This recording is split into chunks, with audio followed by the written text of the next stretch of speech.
Si vous venez à Chicago, vous devez impérativement faire cette croisière.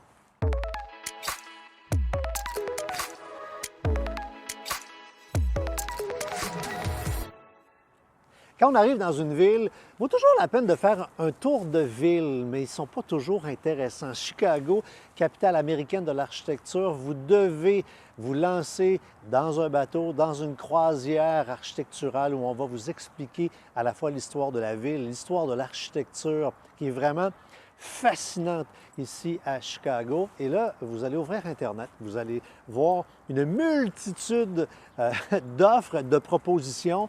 Je vous suggère de vous rendre sur Michigan Avenue pour faire la croisière de Vandellah. Ils ont deux versions, la 90 ou la 45 minutes. Prenez la 90 minutes, achetez vos billets en ligne et contrairement à ce qu'on dit sur le web, le fait d'acheter un billet ne fait pas qu'on skip de ligne, qu'on passe devant tout le monde. Arrivez un peu à l'avance pour avoir une bonne place à l'intérieur du bateau. Je vous suggère les bancs en bois dans le fond du bateau, sur le côté. Et attention, pas important à gauche ou à droite, parce que de toute façon, le bateau revient sur ses pas, donc vous pourrez prendre de belles photos d'un côté comme de l'autre.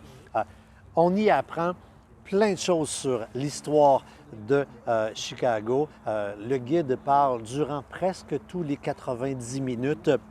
Et là, on apprend que effectivement, Chicago est belle. Pourquoi? Entre autres parce que le 2/3 de la ville a brûlé. On a dû repartir à zéro en 1861. Gros drame pour la ville, mais opportunité de refaire différemment. Il y a ici beaucoup de buildings industriels qui ont été transformés en loft, en condos. Pourquoi tous ces buildings-là ont dû être transformés? Bien, ici, c'était la capitale américaine de la livraison par catalogue. À la bonne époque de tous les Sears de la Terre, lorsqu'Internet est arrivé, ces locaux-là se sont vidés. Ça a fait mal, mais ça a permis de donner un deuxième souffle à la ville. Plusieurs buildings font dos à la rivière. Pourquoi? C'est que pendant une certaine époque, l'eau servait d'égout, de poubelle, sauf que le problème, c'est qu'on y puisait également l'eau potable. Vous aurez compris que beaucoup de gens ont été malades, des gens en sont morts. Alors, ce qu'on a fait un backwash, mais attention, là, on a inversé le courant de la rivière pour la nettoyer et encore à ce jour, le courant est inversé.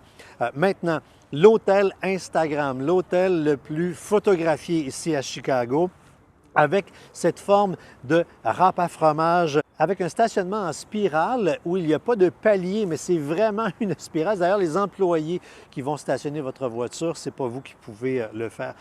Amateurs d'écologie, vous allez voir ici plusieurs buildings LEED. Il y a énormément de construction verte. Et que vous aimiez l'architecture ou pas, vous allez découvrir plein de détails extrêmement intéressants, dont un immeuble avec la base très petite. Et on se demande comment il fait pour rester droit. C'est qu'au dernier étage, il y a des réservoirs d'eau qui contrebalancent. Et c'est comme ça que l'immeuble demeure en équilibre. Une tour dont un côté flotte littéralement dans le vide. On peut passer sa main sous le building. Et le building est grand, gros et haut en plus. Ici, c'est la ville des vents. Mais ce n'est pas la ville des vents. Vous avez probablement déjà entendu parler que Chicago, c'est la ville des vents parce que c'est venteux. Oui, c'est vrai, ils ventent ici, comme un peu partout sur la Terre. Sauf que ce n'est même pas dans le top 10 des villes les plus venteuses. C'est qu'à l'époque où il y a eu le grand incendie ici à Chicago, les politiciens locaux se sont mis à réclamer une foire internationale, puis plein d'argent pour qu'il se passe quelque chose et que la ville renaisse. Eh bien, on trouvait que les politiciens de l'endroit étaient un peu windy, qui faisaient beaucoup de bruit. Donc, ça vient de là, tout simplement, la ville des vents. Quand vous allez vous promener dans votre croisière, vous allez voir des ponts, des ponts, des ponts. Il y en a en tout 53, ces ponts. Et oui, c'est des ponts levis. Et en été, au printemps et en automne, on les lève chaque journée. Pourquoi prendre cette croisière par rapport aux autres? L'animation était vraiment excellente. Notre guide a à son actif plus de 3000 tours à réaliser. On s'installe sur le pont pour avoir une vue magnifique. Et à l'étage inférieur, toilettes, bar, je vous conseille par journée plus fraîche le petit café Baileys qui va rendre cette journée encore plus belle.